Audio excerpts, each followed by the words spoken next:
This is the Joy of Paintball. I'm Clint Riddle, and today I talk to Andy Horvath. We talk about his time playing, we talk about his amazing jersey collection, we talk about artwork, as usual. But more importantly, we talk about Clatter Paintball. This is his new company that he's a partner in, and we talk about just the meaning of the company, why they choose the players they choose to sponsor, and just a little bit about their design. It's a really great conversation. I had a lot of fun talking to him, getting to know a little bit about him. Hope you do too. Thanks so much. That sounded like a voicemail. Thanks so much. But really, thanks guys. Appreciate y'all dropping in. Cool. All right, we're good. I'm Clint, by the way. Sorry, dude. No, it's all good. Hey, Andy, nice to meet you, dude. You too. You too. So, yeah, I saw, I've been seeing a lot of stuff from from Clatter. Sorry, I've been seeing a lot of Yeah. stuff from Clatter, and I saw like you sort of pop up in their story and mention that you were a partner with them, or is it just No, your no, it's so baby, it's or no, it's it's a partnership between myself and my buddy Stefan Delgado. He okay, used to play paintball back in the early 2000s through like 2009, I believe was like one of the last years that he played. Um, he's a designer now for Adidas, oh and wow, okay, he's helped me out in the past with a lot of stuff that I've done with when I was doing all the mutiny stuff, running mm-hmm. mutiny and all that. He was one of the guys that would always help me out with a lot of the design work. Sweet, Because we just go way back. Like we've been friends when I lived in Illinois and he lived in Indiana, and through college when he went to Purdue and everything like that. I went to his wedding. So nice, we've been friends for a real long time. And he always had this idea where he's like, because he was always helping me out with the mutiny stuff, right? With the design mm-hmm. stuff. And he's like, man, I'd like to maybe start something that isn't dedicated towards a team, or, Mm-hmm. like we should try to do some sort of like paintball lifestyle brand. It's something that, it's kind of needed. Like there's obviously a lot of clothing companies and a lot of things that are in paintball, right? But a lot of them are Yeah, attached to like a paint manufacturer or a gun manufacturer. So it's like not like its own separate entity that's not really tied to a goggle or a padding or something that like you have to actually wear to play paintball, right? So yeah, yeah, um we've always had this idea of like trying to start something that's pretty neutral, that's like fan friendly, that isn't really offensive or like has its little mm-hmm. slick side to it, but Yeah, something that the masses can kind of identify yeah. themselves with, right? Like No balls on your face, typeface or whatever. yeah, yeah. I mean, all Yeah, those things had a time and place in paintball, right? Like yeah. during the mid 2000s when Evil first came out and had all those slogan T-shirts, and Hmm. Contract Killer was a thing with all their slogans and everything like that. Like that was the climate of what Yeah, society was and what paintball was at the time. So all of it fit. It was all great. So yeah. but yeah, like so we were just trying to create like one of our main ideas and taglines that we had when we were starting the whole thing was we'd like it to be something that you could wear to a graduation or to go meet your girlfriend's parents for the first time and not feel like you might be Yeah, judged based on what your t-shirt says, right? Because yeah, yeah, realistically, a t-shirt says a lot. Like what you choose to wear, any sort of like logo or branded t-shirt does yeah, speak volumes, right? Like it says a lot. You choosing to wear this, you chose to buy it. It represents who you are in some way, shape, or form. So we just wanted to kind of have something that right on. was for everybody, right? So Yeah. So um is that something you've always kind of like been into? Is fat design, I guess, would be a better thing. Like, I know I already forgot his name. I'm so sorry. Stefan. Stefan. I know you said he's does the designs, but just in general is like paying attention to aesthetics, like something that you've always been fond of. Oh yeah, definitely. So like Nice. when I first moved to California, I had a job doing like t-shirt printing and stuff like that. Nice. So it was something Okay. that I kind of like fell into. Mm-hmm. My degree was in sales and marketing and advertising. So Yeah. I always had an eye for like the way things kind of look and like stuff like that. But I was never the best at putting a pen to paper and like having it come to life. I could Yeah. basically, in a sense, I would kind of I mean, I'm not Rick Rubin, but I would say along those lines of like, I kind of know what I see. Yeah, yeah, like that dude I like couldn't that. make a beat with a pen and a desk, but Hmm. he can somehow make System of a Down be what they are and make Def Jam what it Yeah. is. But just like having good critiques and having kind of an eye of like what really works and what doesn't work. And especially being in paintball for as long as I have, I've kind of seen the evolution of so many different brands that have come and gone, the way that Hmm. the game has evolved since, I mean, the first tournament I ever played was in 1998. So I've seen from Mounds and Woods and Hyperball to Concept to Airball to X-Ball to 10 man dying back. And it's just like I've kind of been able to see Yeah. everything for a long time and just kind of know like some things that will work and some things that don't work. And I'm pretty good at like kind of giving it a general idea and then critiquing it a little bit, like giving it a little bit of a Hmm. twist to where it has a little, it will be better, or giving good feedback on a lot of things like that. So Nice. yeah, I guess I'd say like paintball. I mean, I've been in paintball for so long, so like the fashion aspect, I've seen everything, and I just kind of know what will work and what don't work, and especially like doing the t-shirt printing when I first moved to California 15 years ago. Okay. Obviously I was really big into like the streetwear and stuff like that. Hmm. I lived close to Fairfax and Hollywood, so I was always go down there and kind of check out like the evolution of what Fairfax was between like the hundreds and Yeah. golf and Supreme, and kind of how that all faded out as of recent. Like I was pretty sad when the hundreds just closed their store on the corner of Fairfax. It was kind of like the end of an era Oh no. for yeah, a long time. Oh man. So, but Okay. yeah. Well, that's cool. Yeah, I love the like y'all's account so far. Like everything about it's just so clean. And the design is like, I mean, that checks out. That if he works for Adidas and does work for them, Mhm. you guys collaborate well, and you guys have really like brought Yeah, I'd a. say we're a good team, right? Like Mhm. he handles a lot of things that I'm not the best at, and I handle a lot of things that he may not be the best at. So it kind of works out really well. Plus we're friends, so there really isn't like Yeah, a, you know, oh, there's just no a. like resentment towards anything. It's just like, yeah, like if you want to say something, speak your mind, and it's not taken any sort of way. We just, and Yeah, especially just you starting know out. what'll press his buttons, and vice versa, and so Exactly, right. you don't go there unless I don't know Yeah. unless you're that type of like friends. Yeah, and you just, I mean, and That's when cool, you're man. mixing friendship and in a business, right? Like sometimes you may feel like things can't be said because you don't want to maybe like ruin a friendship, or it might be taken the wrong way, but you kind of got to leave a lot of that at the door and just know that you're working together in a collaborative effort, and not everything's going to be perfect. There's going to be some things that don't work out well and some things that work out really well. And So is it a paintball brand, or like how do you present it to folks? so it's a paintball lifestyle brand, right? Like Okay. we don't Okay. really want to try to compete with any products that people have to wear on the paintball field, right? Like obviously Okay. we plan on making a couple things. Like we do some headbands, we kind of like Hmm. messed around with that, and we're still trying to kind of tweak headbands a little bit more, right? Because everything's kind of similar. It's just like right now the trend is maybe tie dye them, but also now instead of just an embroidery tag on the side, it's let's just embroider the tail with Hmm. something. But we're just trying to give it a little bit of a new fix, right? Just something to like maybe like a little bit of an improvement on a product that's been around for a long time and that's a cornerstone of playing paintball. But we don't really have any plans to do like pants or jerseys or make our own elbow pads or anything like that. We're kind of leaving that to who does that best, right? So Yeah. we just want to create clothing that people would wear either to a paintball field or not at a paintball field, Yeah. and just be proud of it, not just like something that just says. I mean, I'm friends with a lot of guys at JT, but just like a JT paintball shirt or a dye Yeah. paintball, right? Like you just, it's something like a brand that is about paintball, but isn't one of the major manufacturers, right? Like, For sure. Yeah. um, I'd say like, I mean, like Palace is a skateboard company, but they don't really make skateboard stuff.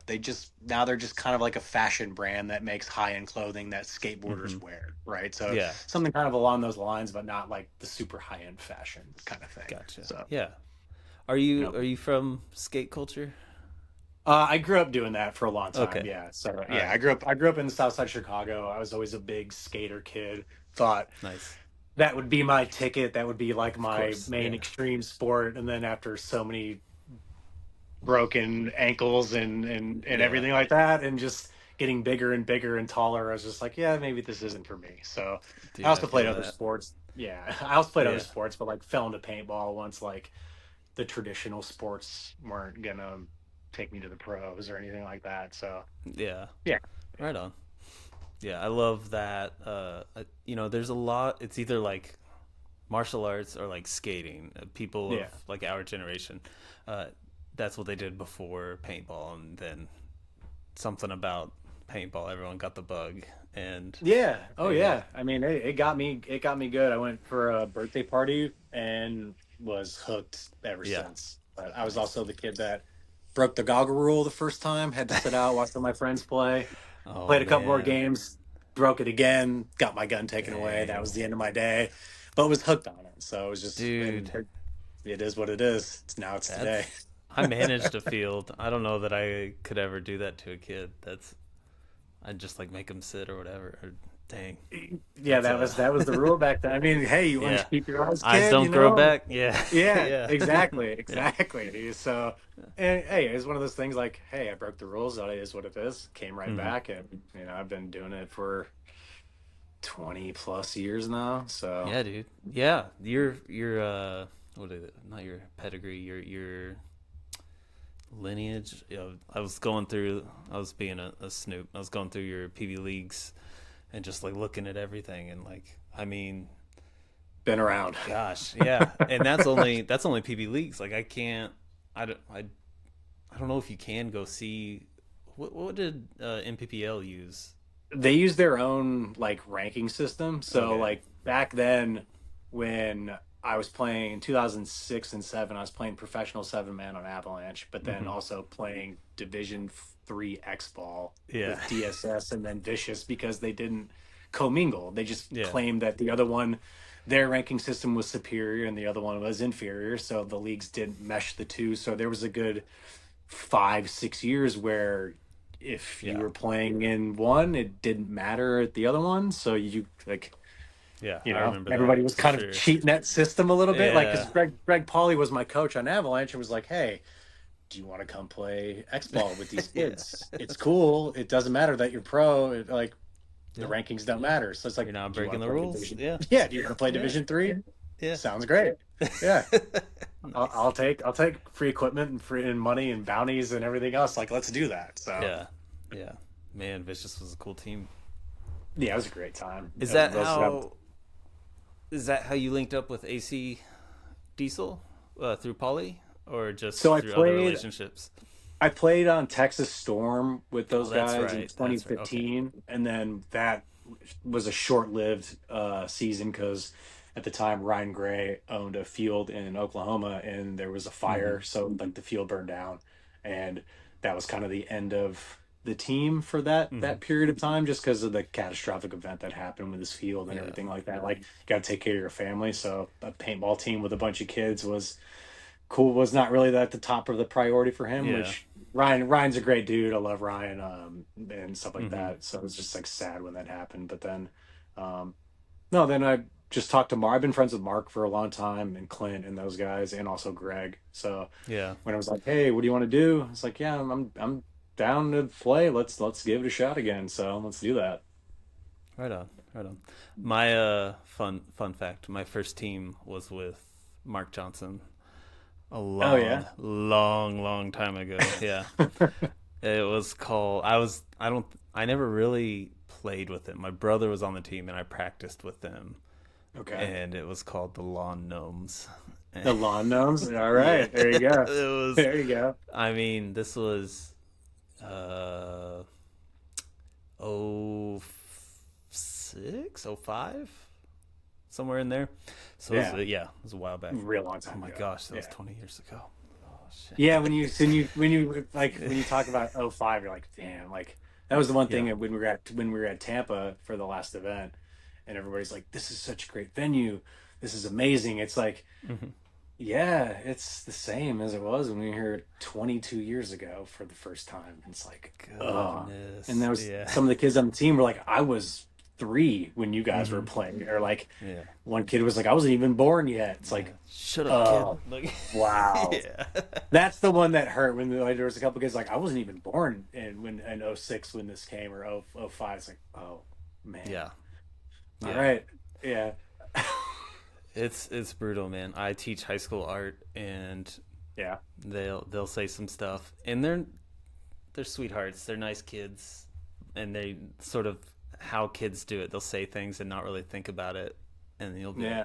"Oh, that one hurt a little." Like, I'm now that guy. Yeah. yeah, It's like yeah, you don't realize you're that person until it's yeah. I had a kid. when all the references come out. You're like, ooh, Yeah, oh. that I'm not making this up. Some kid was like, "Mr. Riddle, have you ever heard of Metallica?" Like, shut up, kid. Like, Like, yeah, I've seen it in concert a few times. yeah. Yeah, Like, yeah, back anyway, in the yeah. day. Yeah, it was Get just, off my yeah, lawn. Yeah. yeah. Oh yeah. All right. Sorry. Um, yeah, I'm real good with tangents. All right. No, hey, Getting dude. back into it. That's how it Yeah. goes, right? So yeah, I'm looking at now. You were on a lot of teams. I mean, Dynasty, Farside, Storm, AC, Aftershock for Yep. a little bit, and then Hmm. that's just NXL PSP, and then Avalanche, and did I hear Arsenal somewhere in there? Oh no, it was Texas. Well, for 7 man, it was Far Side, and then we got picked up by Avalanche in the end of Gotcha. '06. For well, that's when Ed like was done with Okay. the Cap guys, picked up all the Far Side guys. We were there, played with them until 2009, and then 7 man was kind of over at that point. It was kind of hitting Hmm. a tail end Yeah. towards the end, like '09, 2010. Then we started, me and a couple friends, we started Mutiny, Okay. That's what I was 2009. getting to. Yeah. Okay. Yeah, so we wanted, because we always had the dream of like doing our own team, like doing it Hmm. our way with just our friends, kind of like what Farside was before Ed picked us up for Avalanche, except we had Chris Haas and Paint Magazine, and all those guys kind of behind us. But Nice. we just were That's. like, we finally grew up and we were like, we want to do our own thing. But now that Hmm. we're a little bit older now, like we know how to, we thought at the time, like we know how to run a team. Like it's not that Oh man. hard. And yeah, it was kind of hard. Like especially the best finish we had for 7 man was fifth or fourth a couple times. We never really cracked the top three. Um, but it was a good learning. And we got to do it with our friends like our way. So it was like pretty Yeah. perfect. We got to start a brand and do our own thing. And then it took a little bit of a lull for 2 years. We just kind of like ran out of money at the time. Hmm. And just none of us had like successful careers or anything yet. So we were just like, Yeah. all right, let's take a little bit of a break. And then, yeah, we brought it back in 2015 and had a good, nice run on that. And yeah, So so the that's how it most goes. recent like iteration of Mutiny, that was still sort of your baby. Yeah. Oh yeah. I Okay. pretty much ran the team fully from 2017 until 2021. Okay. So that was like the, Nice. the the iteration where I had like full control over. I was like, that's when I started the website. I was trying to get more of the actual products out there and like do t-shirt designs and make Hmm. more jerseys and do the pants and kind of like fully get like more into that like whole creating mode of like I want to do. We need to build our brand. We were one of the first few semi-pro teams I think that had a website and sold its own products. There wasn't really and treated it more like a business actually, where it's like Hmm. we need to make products, we need to do this, we need to get Mutiny out there to more people and it became something pretty big for a while. I still have the website, still do a little bit of stuff with it. Yeah. I went there Necessarily doing today, the man. painting. It's nice. It's I think a lot of teams should contact you or like mimic Mutiny. Like Yeah, I pro mean, teams should do that. Like I think pro the teams all should be required to have their own I don't website know. I and don't know things why like they're not. Like I, I, I was talking to Greenspan on my last episode about this, and he made a good point. Like these guys, like Bart and all the owners, I don't, it really shouldn't be up to them. Like they're doing it for just the love of the game. I get that. Mhm. Someone else on the team should be like, hey, the likelihood of us making money back for y'all through winning is pretty Zero. slim. Yeah, Yeah. you're just not gonna. So the least we could do is like help build this brand. Like Houston Heat, like, come on, guys. Like y'all are like, I guess maybe HK probably helps with that. They pretty Yeah, much take over all that for yeah, them. But okay. But like, I mean, I look at y'all's like at Mutiny, and that site was good. So is good, still up. yeah, between So that and the yeah, and doing a team Instagram, it's like all of that. It's just interacting. Like even people that don't play tournament paintball would reach out and say like, "Hey, like where can I get this? Are you going to restock these things?" Because they really, would go to the website and try to buy stuff, and with the Instagram, like people would contact Instagram. I mean, it yeah, was a semi-pro team for a while that has close to 6,000 people following a semi-professional paintball team, which is yeah, dude. kind of And y'all that's were more following than some of the pro teams, right? So yeah, for sure. it's And y'all operate? Did y'all operate on the same field as Damage? Was Mutiny we out of Fort? play. I don't know why that's in my head. So we always practice Damage. Joey Blue Okay, was our coach for a year and a half on Mutiny when that's he why. wasn't Okay, coaching Damage. So yeah, okay, then he had the connections to them. So a lot of the guys were in California and some of the guys were in the Midwest. So Joey would just have us be able to have good close practices with Damage. And since it wasn't conflicting with the divisions, we could always go out there and learn from them, learn from us. And we'd always have good practices. yeah, okay, So that always really helped. Joey was a really good thing for our team. He really definitely like wrangled all the crazy guys in and made it yeah, like got us some wins and things like that, which nobody ever thought we would be able to do. But I think Joey was a good, person for our team. So, yeah. um, Right on. but Sweet yeah, I man. mean, like I think it's something. I think all the pro teams should be required to. I mean, I pitched this before, but it kind of fell on deaf ears. I mean, to Tom like a few years ago, where I think the league itself should have like a team store that sells all 20 pro teams merchandise, right? Like not everything, right? Because teams like Mm-hmm. Dynasty now with Hormesis in their own site and Houston Heat through HK, like obviously they make stuff and they make all the revenue and they make all the money off of it and they do all the design work themselves. But like when you go to like a basketball game, right? Yeah, And you go to the team store and you can buy multiple different teams baseball hats or products yeah. and things like that could be like Or a good even revenue share for like obviously the teams that sell the most get the most money, but the teams that sell the least get the least amount of money. It's a similar thing in like F1, right? Where it's oh, I like see. every like the league could be responsible to make, let's call it, three shirts and a hat and a hoodie for each team, right?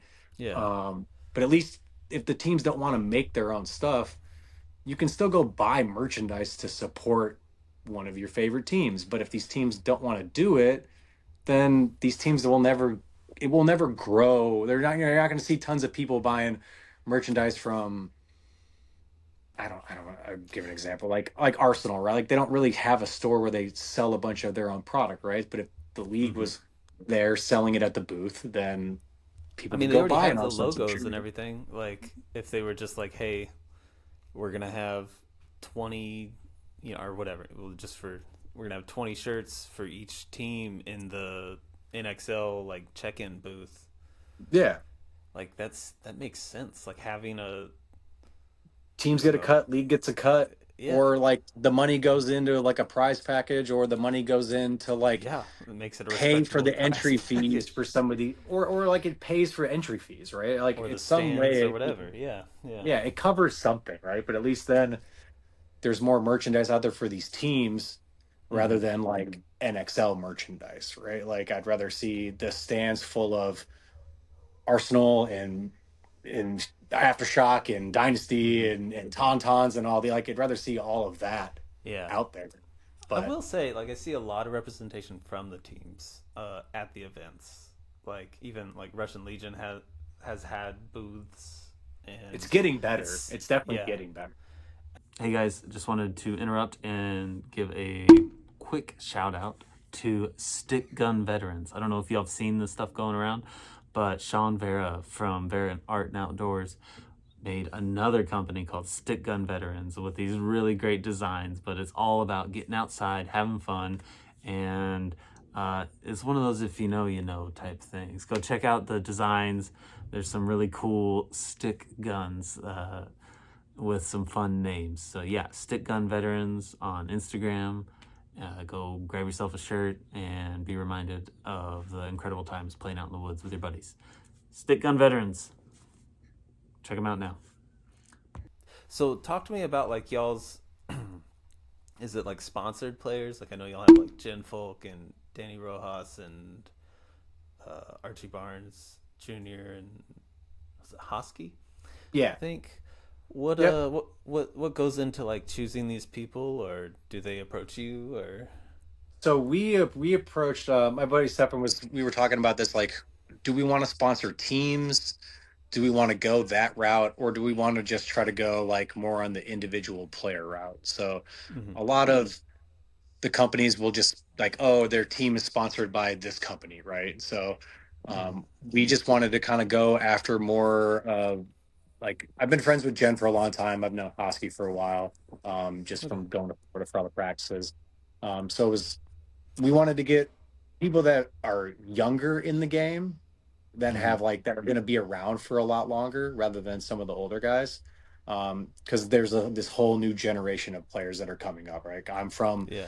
the older era of like, I'm 39, so it's like when I was a kid, Greenspan was just breaking out and Yeah. becoming what he was, and like those guys, right? So who could we think of that will be around for 5, 10, 15, become like the next paintball lifers, Yeah. which will have 2 generations or 2 decades worth of people following them, and also just really good people. Like I've known 3 of them. I've just met Daniela this year, Mm-hmm. but I've kind of known Archie for a little bit, and Hosky and Jen for a long time. Jen was always buying Mutiny stuff off me. It was like one of her things was like, I need a new Mutiny dad hat Yeah. every event. So it was like it was always cool. Like they've always Yeah. supported me for another endeavors. So it's just good to get people on board that were individuals that didn't have ties to like certain things or their own brands, and we could just work with them. And they're just good people. They want to talk to everybody. They're really big into paintball. They know the history of paintball, and they want to do more things in the game. Yeah. So Right on. picking people like that was a big thing for us, and also just we didn't really know of too many individually sponsored players that were just like, hey, we want to give you a kit full of stuff, and here's a little bit of money and to help promote our thing, and just Nice, man. not ask too much out of them, right? Just like, Yeah. hey, wear the clothes. If you have to wear, like, let's just use Archie for an example. It's like Arsenal's now a Hormesis team, right? It's like, Yeah. hey, man, here's some clothing.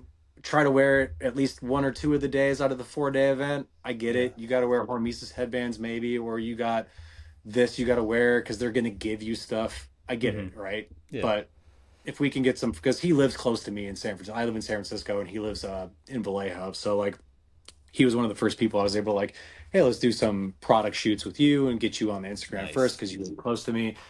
And here you go, dude. Here's like a kit. What do you like? What do you not like? Um, Mm-hmm. and it was also really good because they're all so different. They're They all like, really are. Yeah. we Yeah. Y'all don't did great. really want to change who they are either. It's like for one of the photo shoots, I was like, "Hey, Archie, where do you want to take photos?" He's like, "Do you have an idea?" I was like, "Where do you hang out? Like, what do you like to do? Where do you want to go? Where would you be seen?" And he's like, "Oh, let's go to this yacht club over in Oakland." Okay, great. I don't want to Nice. just pick like, "Hey, let's go to this like graffiti area in Oakland Yeah. because I think it's cool." It's like I want to capture. Our whole thing is like to capture these players, I love it. who they are in their lifestyle, not to try to change or make or like manufacture something that isn't who they are. Yeah. So, And that um, that checks out with your brand too. Like the whole point is like this is something you can wear normally wherever you want, and it mhm. fits with whatever lifestyle. So that's well done. That's a Yeah.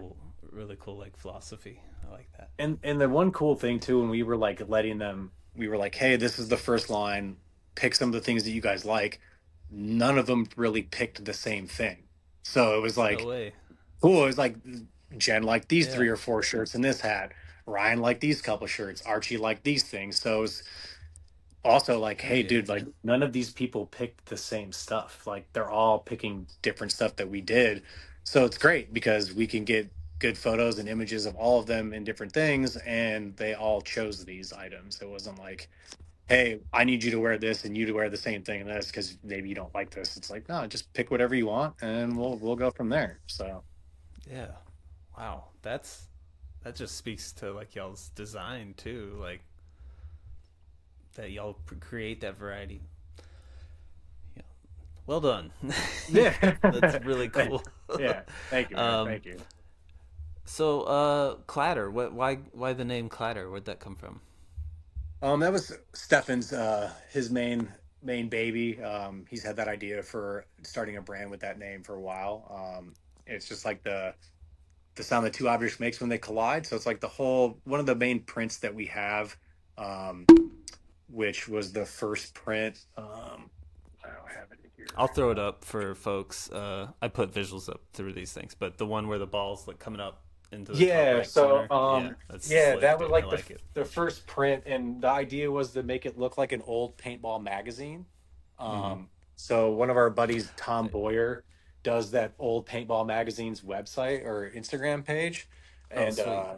so like he has like every paintball magazine pretty much ever. Is it like T22 or Yeah, whatever? Is that okay? yep, Okay, yeah, yeah. it's a great yeah, Yeah, he dude. used to The play punt a long time ago and everything like that. He's been around. He still okay, helps Aftershock Pit at tournaments and things like okay, that. So yeah, nice, known that guy for a nice. while. But yeah, like our whole thing is like surviving in Clatter, kind of like we want we've always wanted to like gear towards like a player that likes to kind of be in the chaotic moment. So like Hmm. the idea for the print was you slide into like the snake 50 or to like their side of the snake, you pop up and they miss the shot, but now three guns turn on you, and that Yeah. guy just thrives in that environment, guy or girl.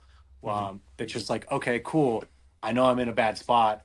What can I do with this bad spot? And just kind of like chill and be there, and then slowly like work their way through the hard moment and survive and win the game. Nice. So Right um, on. kind of goes with a lot of the players that we chose as well, like being a couple snake players and front players that just Yeah. thrive on like the aggressive style and don't shy away from it. Kind of like bring more of that. We want more of that aggressive style. So, And um, level-headed too. yeah. Like yeah, Hmm. sweet man. Uh, I can't wait like for the like next designs. Do y'all have an idea of like is it gonna be like a quarterly release or just when it happens whenever there's a cool design you're gonna release No, them? we're always working on stuff. Like we have like a lot of stuff for like a couple lines kind of already done. One of Nice, the things that nice. we're working on now is we're trying to do one that's more focused on like scenario players and woods ball Okay. guys because they're like the forgotten when most people who play tournament paintball like that side of paintball doesn't necessarily exist to them. um I'm one of those Yeah. people that like I grew up playing rec ball back a long time Mm-hmm. ago. Like that was how I got into paintball and then got into tournaments after like a year of just doing that. And I Mm-hmm. still go play rec ball probably every Saturday realistically if I don't have X ball practice or anything like that. I Nice. specifically go play mechanical paintball in the woods or Yeah, dude. just jump in with like the regular average weekend warriors, right? Like Mm-hmm. it's really fun. Like that part of paintball is really fun and that's the majority of people who play paintball are those Yeah. kind of paintball players, right? Like if you just look at APPA itself, right? There's around I think the league said there's around 17 to 20,000 people that are active that play in the NXL. Mm-hmm. So that's minimal. That's a very that's, I mean call it 2% of people maybe that play paintball, 20,000 in the US, right? Like that's not that Yeah. many. Like at Yeah. all. Like you go to a scenario game, there's 7, 8,000 people, and maybe a handful of them actually play tournaments. Yeah. So we want to try to create something for those guys too. Like we want to go to a couple scenario games this year, set up a Hell yeah. booth. Yeah. Since my buddy lives in Oregon, we want to go to the Oregon Super Game. That's one that we really want to go to. Because one of the things we also do is we want to work with stores and fields, like and make. We have one shirt. It's called King of the Mounds that we have out on this line. It's the back of it is an aerial view of a mounds field that we Yeah, did. dude. I saw that. That was dope. So Yeah. I that think one's I really saw that. cool. Anyways, it's yeah. Yeah, so we want to do more things like that with stores and fields where it's like, hey, if you have an iconic field, we'd like to work with you and make a shirt that represents like one of your famous fields or stores, or it's not store, but like one of the famous fields that you've had forever. Like, I'd love to be able to go. To me, one of the best fields I ever played on was the old tree field at Badlands, the massive Okay. hyperball field. If I could find an aerial picture of that, I would like to go to Rennick and work with him and like, hey, we'd like to recreate this Yeah. shirt that represents one of the most iconic fields of all time, along with like the zipper field, the hyperball Yeah, field. dude. Like those are all such iconic fields. It's like, but let's put that into a shirt and do something like that. And let's not forget what paintball was. Like a lot of our designs have a subtle, they're not so in your face paintball. There's like subtleties to paintball in some of them. Some Mm-hmm. of them have more than others. But we have this shirt called Close Don't Count, where it's like the picture of a guy with a mask. It's like a thing people always say, like, "Oh, close don't count." Like it almost hit me, but it didn't. Yeah.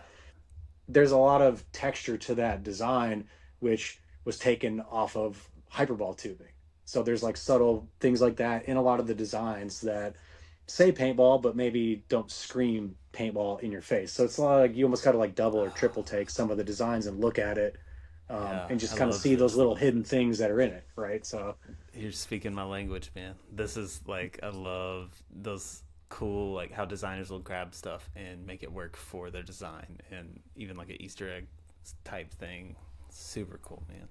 yeah, it's little things, man. Just trying to Hmm. just do something different, Yeah. like if people don't like it, then they don't like it, but if they do, then great, right?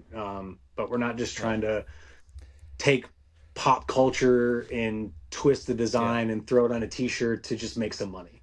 Like we're Yeah. doing it because we're happy, we're like confident, and we like making what we're making and telling the story of paintball through original paintball designs rather than just Yes. I love taking that. pop culture The and original twisting it, paintball designs. Yeah.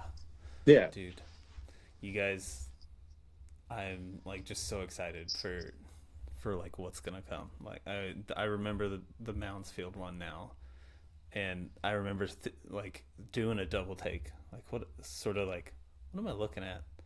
Oh, that's a field, and like Hmm. the fact that it was like a aesthetically pleasing design, and Yeah, it's just something that thank you. doesn't occur all that often in paintball. Sadly, uh, that's gonna it's gonna come back to bite me. So, but, uh, No, probably not. Yeah. uh, yeah. So you okay?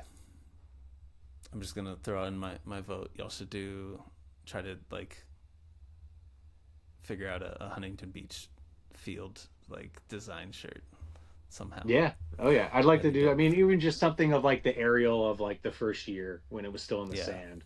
Like yeah. that was such an iconic tournament. Even all the years they ran it, it was, Hmm. I mean, it was one of those tournaments where if you got to play it, awesome.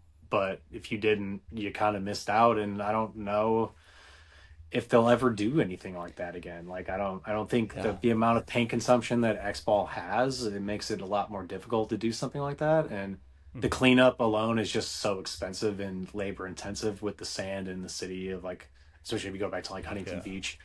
They used to do one similar, like they did Mount. I'm gonna butcher it, but it's like Malaga, Spain was one of those when they were still doing seven man that had a tournament on the beach. But Hmm. again, that was 2005, Yeah. I think, same kind of time frame. So I just saw one that was some country I think in Asia. The field oh looked yeah, that one that I think stellar. it was in Thailand or something like that maybe, or Yeah, but like it had. I mean, it was Philippines. beautiful. Yeah. Anyway, sorry. Speaking of fields, I remember. I think.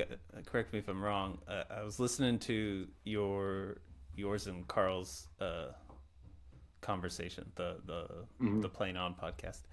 And Yeah. you mentioned like one day wanting a field. Is that still an ambition, or It's definitely is that still the goal. Yeah, okay? that's still the main goal. I've kind of flirted around here and there with different places I want to do it. I mean, I've been in San Francisco now for almost 9 years, so trying to crack the code on something closer to the city has always been very difficult. But it's one of those Yeah, things where I think if I could ever pull it off, it would be very, one, financially beneficial, but also just like, I mean, it's hard to do. There isn't a ton of land to do it. Obviously, I would love to do like what me and my buddy Aaron, who owns Vintage Paintball, okay, we call them mega parks. Like it'd be something like an SC Village or a Pinnacle Paintball Park or something that's like 20 acres and bigger. That's just like a mm-hmm. lot to take care of. There's also the smaller fields like Annandale up in Minnesota, or these like smaller, like 6 acre, 8 acre fields, which are Yeah, it's still a lot of land when you really mm-hmm. think about it. Like I think Hollywood Sports is only like 6 or 7 acres, but that place is They make also it like I'd work, consider man. that like a Yeah, mega park. Um, yeah. because it's really big and it's awesome. It's just trying to find even like a 5 acre plot of land on this side of the water, on this side of the peninsula, Uh, is very difficult because I'm everything right sure. now, like you'd have to go like to that woods ball field I go to. It's called the Paintball Jungle. It's like in Vallejo. It's like an hour and 20 minutes away. Then there's Capital Edge, which is in Sacramento. That's like 2 hours. You have Ryan Yeah. Podesta that owns Playland, which is another hour north as well. So Okay. everything's like over an hour, and you have to go over the bridge, pay a $9 toll to Yeesh. go back and forth, or I think it's Okay. $8. So it's going to go up to nine, but you're constantly commuting east. Yeah. So like trying to find some, there was one in San Jose, but it closed. It was on the fairgrounds. But the city made them close and they didn't give them the opportunity to reopen. So there really is nothing that's within 30 minutes of San Francisco, Oakland, Yeah. and even San Jose on that whole side of the peninsula. So I check all the time. I spend, probably at least maybe 10, 12 hours a week checking out land opportunities. I have hired a Dang. real estate agent here and there trying to find me good locations. As soon as a lot of places hear paintball, they kind of like do the whole like, oh, I don't Yeah. know what, that sounds messy. It's like, it's not auto body. It's not what Yeah. you guys think it is. So I've also learned over time, like how to word my phrases when I'm Yeah. talking to some of these people. I'm like, Sports complex. Yeah. exactly. Yeah, an aggressive. It's an outdoor adventure park, or yeah, like hmm extreme sports facility kind of thing. Yeah. So Yeah. I've also dealt with the city as well. Ninja They're not really. Warrior. You could make that work. Yeah, Yeah. yeah, yeah. Dude. It's just harder. It's definitely easier to do farther out you go. hmm But trying to do it more like in that city within 30 minutes, to me, like there's so many people here, and I think paintball would be a bigger thing. And the weather, honestly, in San Francisco and the Bay Area is pretty perfect for it. Okay. Never really gets below like, it's usually like 45, 50 at night. 70s get like our week or two of like 80s, you know what I mean, throughout the year. So Really? the weather Yeah. itself, yeah, I mean, it's perfect for it temperature wise. You don't get a ton of, we get rain in the winter like everybody else. Yeah. So, um, yeah, I mean, if I could crack the code, that's definitely what I've been trying to do for a while. So, Nice. Well, good luck with that. I hope yeah, that'd be cool. That's you know, I definitely like. I managed a field down here in Texas, and you know, like so many people, I'm sure we all kind of have this idea in our heads of like, oh, if I had a field, like it's almost yeah, like I don't know, like if I ever get a bar or whatever, here's how I'll do it or whatever, and yeah, I but would do it when this people way. I actually would do it do that it, yeah, yeah. When I see people like doing it, like there's, vintage is a great example, and oh, I forget his name, LVL, and then out Day here, Pando. Yeah.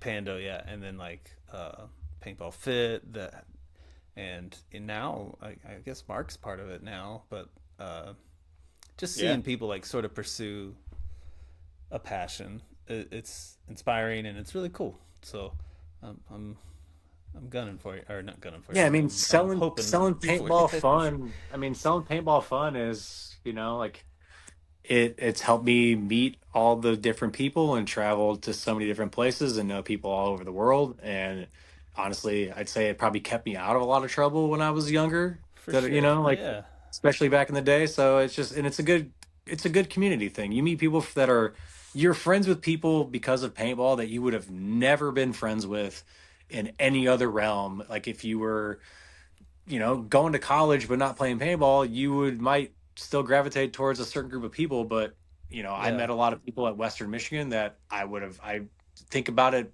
now. Back when then, it's like, I probably would have never been friends with a lot of these people, but now there are people that I still talk to 15 years later that I've been really good friends with that still live in Kalamazoo, and guys that haven't played paintball in over 15 years that I'm still Yeah. good friends with. So, Yeah. it's a very good community building thing, right? Like For there's a sure. place for everybody in it. Yeah. So, I think about it like I don't know if you've been skiing, but like, if you ride the chairlift with someone, you have like this sort of forced conversation. yeah. And same with like you go play with someone, but you have this forced conversation, but then it's also like heightened to another level where it's like almost like, you know, automatic like kinship almost. You're like, all right, we got to get through this together. I know we were talking fun a little bit Yeah. ago, but now we got people shooting at us, so let's figure this out. And Yeah, yeah, exactly. it's what a great sport. I agree. I mean, I think it does a lot for, I think it's very good for like confidence building for a lot of people. I think it helps a lot of people get out of their shell. Hmm. Maybe you're a little socially awkward it's just one of those things where it's not Yeah, like those old school movies where it's like, oh, you're the nerd and I'm the jock and we can't be friends. It's like, no, in paintball, like you guys are actually good friends. There yeah. is no like weird, like I shouldn't be friends with you. Like everybody is pretty cool with everybody for Hmm. the most part. I mean, obviously some people don't like some people, but for the most part, I'd say the 95% of the majority, everybody's pretty cool with each other For because sure. you're all involved in this game that's pretty intense that everybody has fallen in love with in one way or another. So, Yeah, man. I love it. All right. Um, One other question. What's your jersey count at now? it reached 546. But Holy then I've sh! started selling a bunch. Okay. So yeah, I looked at the bin when my closet was full. So I have like those black and yellow 27-gallon like totes Yeah. from like Home Depot. I had like 17 of those things. Just So I filled had to with like, jerseys? yeah, so I would fold Dude. them and put about 60. I basically anything that ever, and most of them were all like from the 90s until like 2012, the bulk of them, like mostly anything that was an iron on, anything that was old Yeah. school. Because I'd been collecting them for years before that. Like I used to be a kid that I like basketball jerseys. So when I was younger, Yeah. I'd go to like basketball games. Like I need the Michael Jordan, I need the Derrick Rose, I need the Kobe Bryant. I just Mm-hmm. need those. So like it kind of naturally fit into paintball because I never was big into collecting guns because when I was going to college, I was like, oh, I need to use this gun Yeah. and sell it and make the money and then go pay my rent. So Yeah. Yeah. jerseys were just like kind of an easy thing. I would just trade them with people. Or Mm-hmm. back then, jerseys didn't really cost much. So Yeah. like people would just give them away, or it just really wasn't that big of a high ticket item back then. So it just Yeah. became like my thing. I, coming up, I don't remember me personally or like any of my crew like wanting someone else's jersey. We hung on to ours, but it Yeah. wasn't like you think about soccer World Cup, like you see the guys like trade jerseys and all that. Like we knew about that, but we still didn't. Yeah. I mean, we had to pay for our jerseys, so it wasn't like I never played higher than college ball, so it was Yeah. like, you know, uh, we're paying for everything, and man, I'm kind of kicking myself, like not sort of bugging the locals because we had like a lot of cool jerseys. I don't know if you remember like Justice League. Oh yeah. I had one of those. Dude, The green. Yeah. those Oh yeah. yeah, those Hmm. jerseys were dope, and like Yeah. I mean, there were so many cool jerseys that just kind of Just disappeared. it's a Like it cool wasn't, thing like to I hold said, it on to. wasn't really like it wasn't a thing for a long. I Hmm. think the pandemic kind of really got that to a bigger thing for the I like, bet. and I think Yeah. like 2019 it became like there was that Facebook group that got started and people were like, oh, like this is really cool, these are great, and a lot of people got really into it. And I had like a big collection at the time because a lot of the ones that I got were I either traded or they were like given to me. So Yeah. it wasn't like I spent a ton of money on a lot of these. And there Hmm. was obviously some like during the pandemic, I was like, I really want that one. I want some of these Yeah. trauma jerseys. Like I haven't seen some of these in Yeah. years. I'm gonna have to pay for them. Like, and I would go to like a lot of the source. Like I bought a Lane Wright Brown image jersey from Lane. I got like Holy some Rob shit. Stodinger That's jerseys from Rob, and nice. stuff like Yeah. that. So it's like, okay, do you guys still have these? Yes, no, no, maybe. And then like one of the tricks I was using for a long time was I'd go back into PB Nation and just Hmm. be like, oh, this person's post of a jersey list from 2007. Just email them Okay. like, do you possibly still have any of these? And some people would say Nice. yes, some people would say no. You wouldn't answer, get an answer from some other people, but it's like, oh yeah, I still do. And that was like my trick to get a lot of them still pretty cheap because Nice. Yeah. to them they're just like, yeah, dude, it's listed for $50, like take it for $50. When I know, like, man, this other guy's selling the same thing for like $300. Like, Yeah. yeah, I'll take it for $50. So yeah, it's not a problem Hell because to yeah. them it's like it's just in a bin in their garage, and they're like, I can't. They probably were surprised to get a message notification from PB Nation first off, Yeah. let alone someone Yeah. trying to buy something they posted 15 years ago. But Yeah. um, that was just a way to Nice. get some of the ones that I really wanted. Like this whole thing started. My whole collection started from the first jersey I ever got was a Glenn Forrester Dynasty jersey. I was this little kid Nice. at Badlands, and he kind of like shit on me for asking him because I was like, I didn't know a ton about tournament paintball, but Yeah. I asked him, I was like, "Are you guys going to Pittsburgh next week for the amateur open?" He's like, "Well, we're not amateur, so we're not going." And I was like, Oh.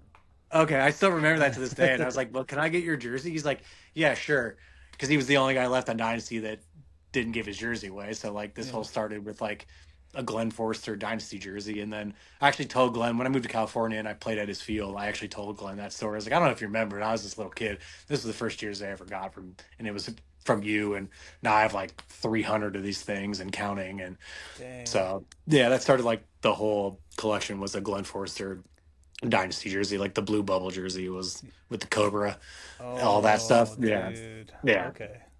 Wow. Dude, that's okay. So what are your holy grails that you have?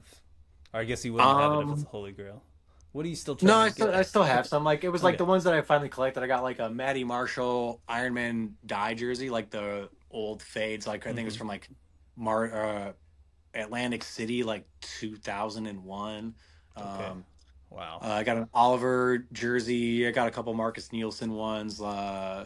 Some old Todd Martinez Avalanche jerseys, things That's like that. dope. Yeah. So, like some Okay. of this like snow camo, the urban camo, like some Iron Man urban camo JT jerseys, like Whoa. some of All this right. like stuff from like the push days, like some Yeah. of like because that's that video Sunday Drivers push, like all those videos got me. I would watch those things every day. Like Yeah. those were to me like the Bible of paintball when you For started sure. back then. Like you have to watch these, and like all those guys back then were like the idols Yeah. from that because those are the first like real biography kind of movies about Yeah. teams and players back then. So it was like you really got to know these characters or you know these people, and you're like, wow, like I can't believe it. And then some of those jerseys, like when they resurfaced and I was able to like get some of them, I was like, this is these things. I mean, and especially because like you said, right, like back then you only got like one or two jerseys. You weren't Yeah. getting 50 of them a year, or some person wasn't in the back heat pressing you a dozen jerseys to like give away. Like you got your one or your two or your one at the beginning of the year, you one at the end of the year, and that was kind of it. So a lot of those older ones, there aren't a lot of them to go around. Yeah. So when Yeah. people like would offer money for some of them, I'd be like, "Hey, how much do you want for that?" And you would tell them like $1,500 or $1,000, and they kind of like look at you like you're crazy. It's Yeah. like this is a 30-year-old piece of paintball history. that Yeah. there might be two of. This might actually be the only one because probably half of them ended up in Goodwill or Yeah. they're in a garage still. Who knows where they are? Yeah. Like, don't even Or exist. Got, a in a landfill dump in somewhere. India. Yeah. Yeah. Yeah, exactly. So it's like good luck getting another one of these and one in And this kind of it's like condition. So it's value. It's what you put on it. So I yeah, and it's like I I'm get not in it. a I hurry to love sell it. some of them. Yeah, some of them it's I like I don't want really it want to sell to. it. This the I don't want to sell price. You know. Yeah. Yeah. This is yeah for sure. Like that's I love that we're getting to that point in the sport where pieces of history are being valued as they should be. I agree, and the only thing that disturbs me a little bit is there aren't enough people in paintball. It seems that or in tournament paintball that want to know the full history of tournament paintball. Like you talk to some people and they're like, "I've never heard of that person. I don't even know who that is," and it's like, okay, Yeah. wow, like we like I don't know how we fix that. I mean, there's like the new. I think what will help a little bit is when the new when the movie comes out about the Iron Kids that Dan Napoli's working on with Oliver and those guys. Yeah. Like Mm-hmm. that's gonna have a lot of paintball history, which might actually help this generation like relearn who like how good Oliver actually was and like Yeah. how good some of these other guys That's. actually I were back mean, then, you know? I. Yeah. It's so funny you say that. Like I remember kind of getting back into paintball in 2016 and someone asking like who's the greatest of all time and or some maybe it was on PTG someone like Oliver was I don't remember what prompted it but I was like Yeah. Oliver was really good but I'm seeing all this stuff now and I'm like why was he so much better than the other people like why did people hold him to a higher standard and they don't tell this like the motivational factor that he brought and that he kind of like brought that style of play into it. But if you talk to him, he'll tell you like, "Oh yeah, this is I got this from John Richardson or from gosh, I can't think of the names. Who wore the Proteus? I can't. He was on Avalanche. What was this? He was in Um Push. Like he had the Marcus wore Proteus, Rocky Cagnoni yeah, wore yeah, Proteus, yeah, yeah. you know. So anyway, I totally agree. Like we haven't quite figured out the story, like how to tell someone's story. And maybe I don't know. We gotta have like some historians that are charismatic in their presentation. Yeah, no, So I mean I think that movie's gonna do a lot. Like Dan Napoli is probably one of my favorite like content. I wouldn't even call him a content creator, just like filmmaker yeah, that's been in paintball. Like he started off with all the Jawbreaker videos for the clips, mm-hmm. and then when he like his biggest claim so far, I would say, is that the BKIT Best Kids in Texas that was on Amazon that Still there. blew Yeah, up. it's great. Yeah, I Yeah, mean a lot of people who never really knew much about paintball would be like, "Have you seen this? Do you know any of these guys in this video?" It's like, yeah, I know all those guys. Like yeah, I played with a lot of those guys and against a lot of those guys, and it's just cool. And I think with this story, they're taking their time with it. mm-hmm. And Dan has showed me a couple clips and teasers and stuff like that. It's gonna be really good. I Yeah, think it'll be on par with like Sunday Drivers and Put. It'll be like one of those like epic yeah, paintball documentaries about a team and story that will just live on forever. And I hope like a lot of people get into it and it like makes people want to just like now go learn and like dig more into like the original NXL and mm-hmm. the divisions of X Ball and Seven Man and Yeah, like learn about who all these people were that helped like pave a way for like and help create a whole different style of play in yeah. paintball. So Because it's unique that like it's not that old of a sport. You know, not like and we can track most of it back to these people. You know, like we're getting there. We're getting there. But I think yeah, Dan is incredible. All of his stuff. I credit him for like me and my buddies the music we listen to because of Jawbreaker and Oh yeah. I don't know if he had any music influence on serial killers, but Yeah, I'm not sure. But I know a lot of those like bands and things like that. Like I when those first came out, I went and downloaded like all those. I was oh like, yeah, do I not know who Paris, Texas is? No, I don't know who Paris, Texas is. I'm gonna go yeah, download, and now I have like their entire discography in my iPhone and stuff like that. yeah, It's like yeah. these are, and everyone if you hear some of those songs, you're like, I know that scene. Mm-hmm. I know that Yes, scene. Yeah. dude. It's- Oh my yeah. gosh, I I know this. couldn't. I know this scene in Huntington Beach. Yeah. I know this Yeah. scene in this Oh part my of the gosh. movie and here. Yeah. Yeah. It's like, Yeah. I mean, it was our skate videos. Like, I Yes. don't know. That's the best way to put it. It was like Yeah. our like, you know, Thrasher videos and stuff like Yeah. that. Like yeah. Man, we just need to do more music. I don't know. Anyway, Fava's doing it too. Like I don't know if you saw his most recent, it was kind of like a short, I think it was like 7 minutes, but Yeah, that video he did. yeah, It's but really- he threw on like some, I don't know if you're into the like current hardcore scene or anything like that, but he threw in this band that's huge right now, Turnstile. And I was like, how the hell did you get Turnstile? And he's like, I didn't monetize it. So he's like sort of like taking a hit in that, Yeah. like, you know, I'm not gonna monetize it, but I'm gonna throw in the right music for this. And yeah, and I yeah, I applaud that, right? Where it's yeah, like, this is the perfect song and this is the perfect this for this. But I can't pay these guys what they want to get paid, so I'm just gonna do it out there and yeah, cool. Like this is how it's meant to look and how it's meant to hmm, sound. So yeah, this is the way, you know. yeah. Those are, yeah. Because I think sometimes you got to do it that way. the media guys, they're getting more and more credit, but the media guys are like the unsung heroes of our sport. Like, I agree. dude, and they're usually like the nicest people too. Like, Yeah.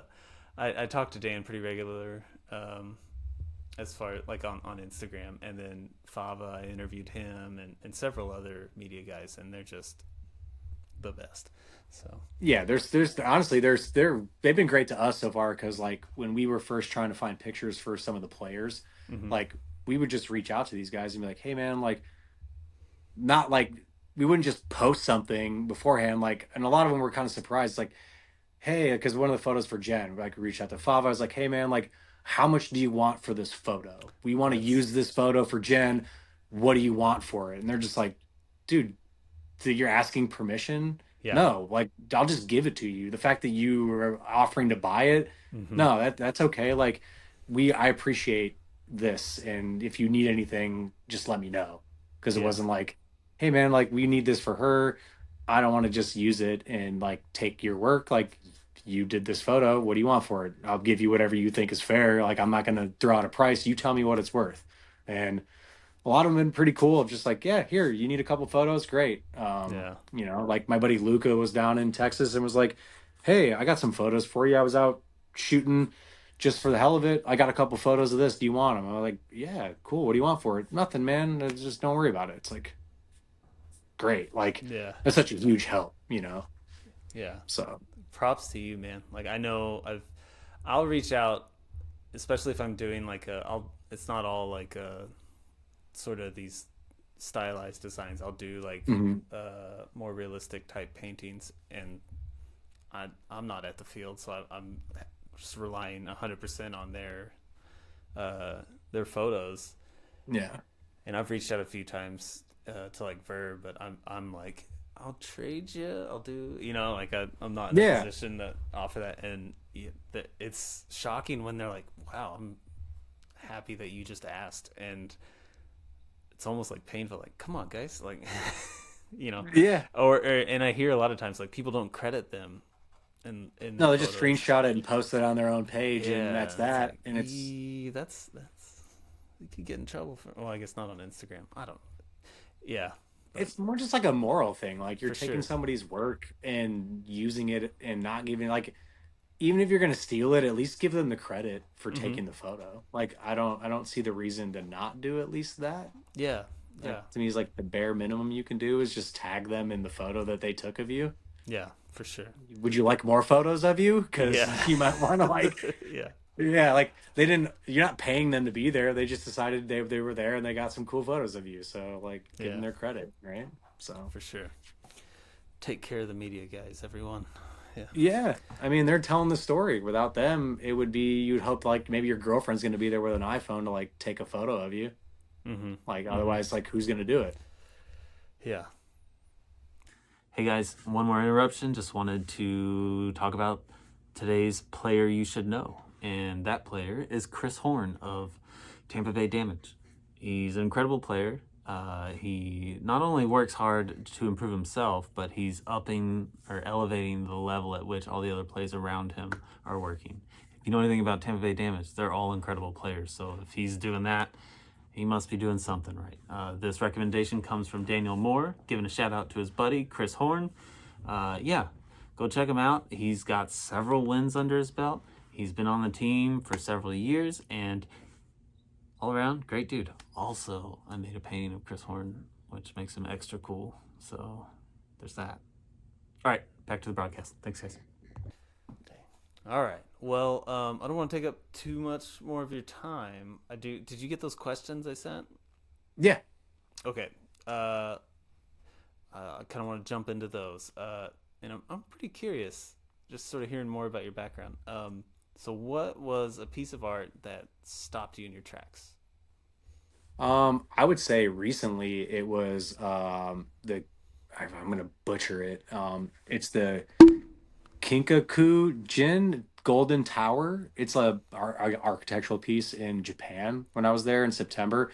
It's this Okay. whole golden pagoda like shrine that's in Japan. They have like a gold one and then a silver one that are kind of like opposite of each Okay. other. And just like like going there, it was had like this different like it had I don't know, as soon as you walk in and you do the whole like greeting thing of like with the water to cleanse yourself for meditation and all that, like just it had a weird like aura about this Mm, place. Like it just like you walked in and you felt like you were, I mean, taken back to like 1800s Japan kind of thing because okay. it's in Kyoto, so it's still part of like old school Japan, but Nice. just like being there, all the like small architectural work in the hand carvings and the paintings and how it's preserved from it's like in its original structure, and just going there and spending a couple hours just kind of like relishing in that was honestly very mind-blowing and been pretty like a pretty powerful experience, honestly. um Nice. like just that whole part of Kyoto in Japan alone, like going in all those shrines was just like, man, I don't feel like I'm in 2024 or 2025 right now. This just it took me back to like I don't know. It was one of those things. It was like a powerful like out of body experience. Just like spend a little bit of time like meditating and thinking about just life and things like that. And it had like a big feel like it kind of like overtook me for a while and like spent a lot of time there. So I'd say Dang. that's the most like recent like architectural thing, especially that. So I love. Yeah, dude, that's amazing. Man, I keep hearing more and more about Japan. Like, you got to go, dude. You got to I go. yeah, I gotta Right figure it now, out. if you can go, the right now the yen is so low. It's like $1.70 to a dollar in our favor. So it's very Oh inexpensive to wow. go. And everything it's fairly easy to get around. Everybody there is really nice. I would go back in a Yeah. heartbeat.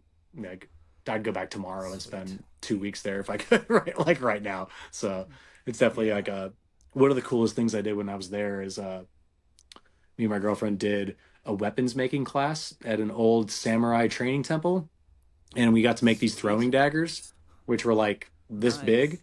We got to like forge them, sharpen them, mark them, design them, wrap No them, everything way. like straight forged in fire, like with the heat. And we got Yeah. to like throw them and check everything out afterwards. And it was in a place where they used to make samurai swords back way back in the day. Dude, So it's still like that's an active place where they make all that stuff. It was really cool. It's like a 4 hour yeah, thing. that's It was great. insane. Yeah, it was pretty All right. awesome. And I got to bring it on the plane, so that was also like a plus. I got to like What? Oh, bring this yeah, little okay. dagger in. Yeah. Yeah. Sweet, It man. was really cool.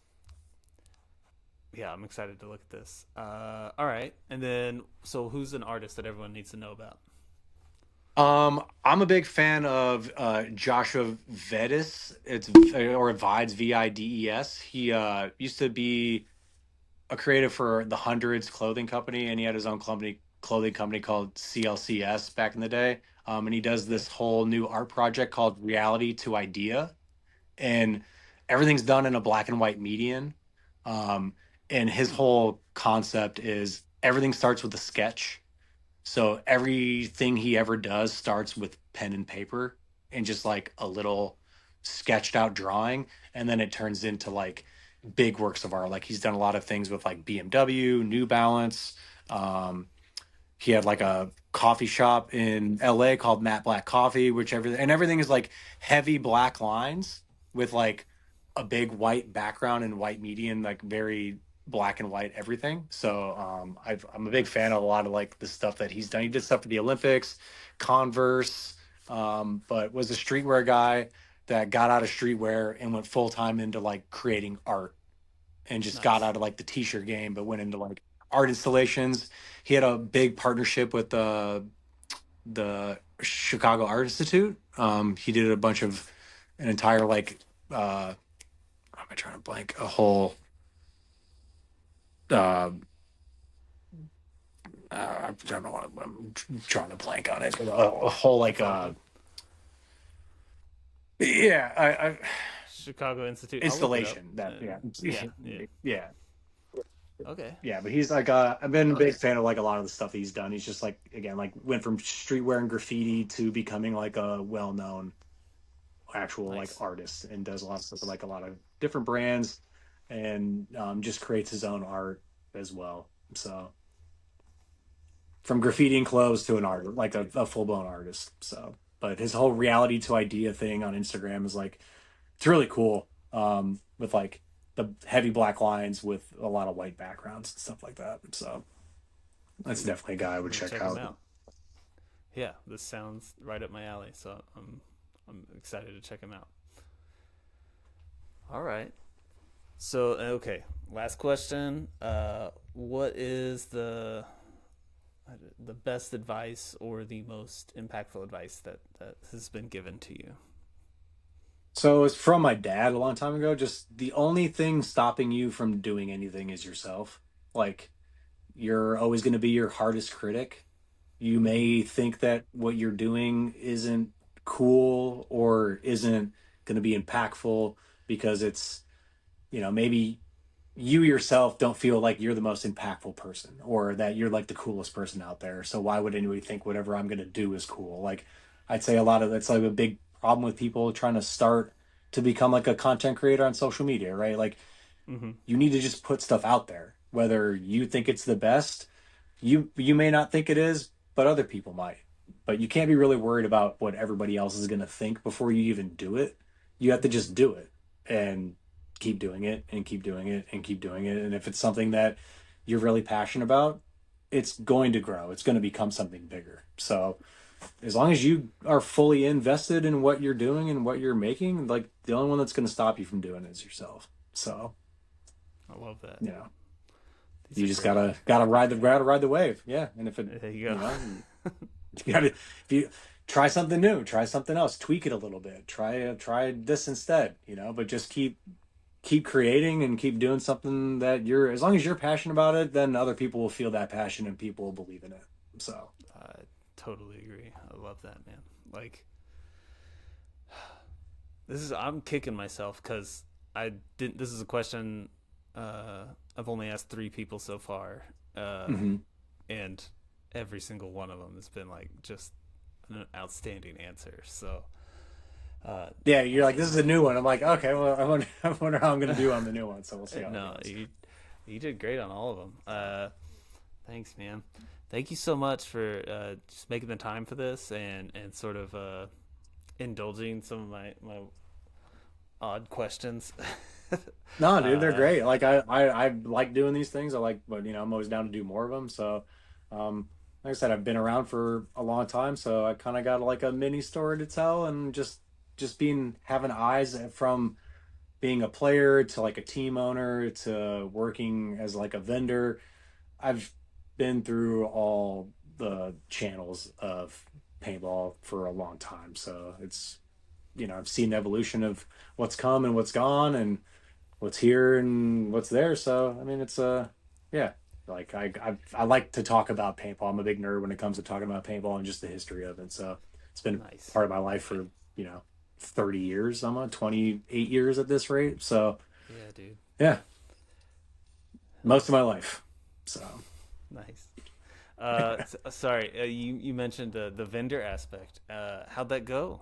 So, was this y'all's first event yeah. having a So booth? we started it in January. So we did like a soft launch for like friends and family, and then Hmm. just kind of like we didn't know. We're like, well, when's the best time to do it? It's like either at Cup or just like why not just put it out there now, and we'll run a little bit with Instagram and just try to get it out there and get it seen on the internet, and then show up at Tampa. And we'd like to come to at least three of the NXLs. So this one was the first NXL we went to, and we think it's important just to be there and show off the first line of stuff that we got, and just meet and talk to people and answer any questions and tell our stories between like Stefan's path from paintball to being a designer for Live Nation and then Adidas, and coming back into paintball, and me just kind of being a player running teams and just kind of being in it forever. So we both have different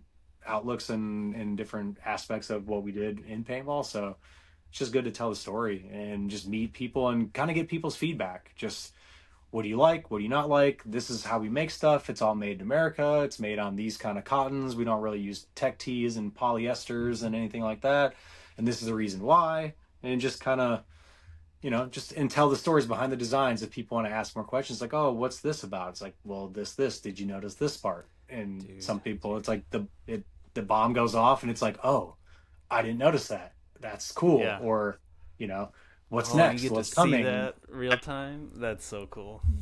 Yeah, and then just to see Yeah. excitement, like see people get excited about something different, and then also give us feedback of like, we really like this, or maybe you could do this, and I'm open to me and him are open to all feedback that you'll give us. Like it doesn't even if it's negative, tell us if you think something sucks. Like that's fine. We just got Yeah. to know all aspects. We're not going to be like, oh, I can't believe you don't like this. It's like that's your Yeah. opinion, like you either like this or you don't like it or you kind of like it. But I'm not here to Yeah. really try to change your mind. I'm just trying to make stuff that people like or you like, or you know, Nice, dude. that's it. Yeah. Yeah. Right on. So, can we expect you guys at like you said you're trying to do three events. I'm assuming Cup is one of those other Yeah, ones. we're gonna be in Cincinnati and Cup for sure. We might go to Texas, but right now we're planning on sitting out Atlantic City for this first year, and then because we want to do a couple, like at least one or two of those scenario big games as well. Try to go to some like local stuff. I might try to go to a WCPPL. Might try to do something in the Midwest with like the local series, or maybe go to like a USXBL or something like that, just to be on that local level at least once, just to be seen and answer more questions with people. But Dope, man. the events are a big commitment. Um, they kind of cost a lot, and For just getting sure. stuff here, there, and everywhere. And it kind of, when the league decided not to go anywhere west of the Mississippi, basically for paintball tournaments, it kind of made it a little more difficult on us being from Oregon and San Francisco to like go across to the East Coast 4 times a year. So that was like a Yeah. wrench in our, like, we were kind of hoping Vegas Yeesh. would be the first one again, which would have worked out really good. But you It know, was you gotta just such. roll with it. Yeah. I was at Vegas last year, and that was such a great event. I thought it was Sucks it great didn't work out between the this year. summit Yeah. in Vegas and the convention. All of that was perfect. I thought it was all really great. I went to The all of it. yeah. It's kind of bummed that they didn't do it again. Honestly, like I thought it was a really good thing for paintball to have like the summit convention with Yeah. all the vendors, kind of like the new version of Extravaganza. I thought that was a really good thing. I don't know why they didn't do it again, but I mean, they made it feel like we were all there for Yeah. like I a corporate Tom. thing. Yeah. Tom Cole talked about it a little bit. I think it was Vegas didn't like that park didn't want him back. So and everywhere else was real expensive. So it sounded like he wasn't opposed to going back there at some point. Yeah. Because it was a huge, like there were so many teams there too. And yeah. Anyway. Us adults need a Vegas All right, playground man. sometimes, so it's a good thing for Yeah. us. Yeah. All right, man. Well, thank you again. I really do appreciate this, and yeah, I'm super excited for what's coming out with Clatter. You playing? I think I saw you played with Aftershock at this last event. I I know played you 10 wanted to man with play. them, and then Yeah. I played semi-pro X ball with LA Collision. So I was doing the Oh, 10 man stuff with dude, I Aftershock, and was then X ball with Collision. scouring. Okay, I was looking through all the like. I feel bad. Sorry, I was like looking No, at all the you're all rosters. I good. was like, I know I Yeah. saw him. Like I heard him say he was playing with someone, and then okay, so with Collision also. Yeah. Well, either way, are you gonna play with them at the other events or? Yeah, I'm gonna do the whole season. So Nice, we'll be dude. with Collision. Yeah, David's one of my longtime buddies. He played on Mutiny with me, and when he was talking about bringing back Collision to play X ball, he's like, dude, you're not, because last year I sat out. I went to Japan. I went on other vacations and stuff like that because it was the first year I hadn't played tournament paintball since '99, realistically, like a full season. So it was like Wow. good to be able to go do other things for once. And then when he's like, oh, I'm gonna leave Aftermath, I don't want to do a semi-pro team. I want you to come play. I was like, sure, dude. Like, yeah, I haven't played with you in a couple of years. I'm down. I got refreshed after sitting a year out. I was like, yeah, I still got the itch. Still want to play because I was still playing mechanical stuff with Yeah. Farside and things like that, the ICPLs. Um, but it was like the commitment of practice, practice, practice X ball throughout the year. I was just like, I needed a year to not do that and go kind of like do other things for the first time in my Yeah. life. So yeah, it was good to do Jeez. that. But after 1 year of being like, man, I still watch and follow it, and everybody's out there still. So yeah, got me right back into it. Didn't take long. So Nice. like I Nice. said, I'm a Good, man. paintball lifer. I'll be playing rec ball until I'm 70 years old at this point. So Yeah. it's my Good. version of golf on weekends. Yeah, dude. Way more therapeutic. You get mad, you Exactly. just shoot something. You don't throw your Yeah, $800 rod or whatever. Not rod. exactly. Yeah, whatever. Club. Yeah. All right, man.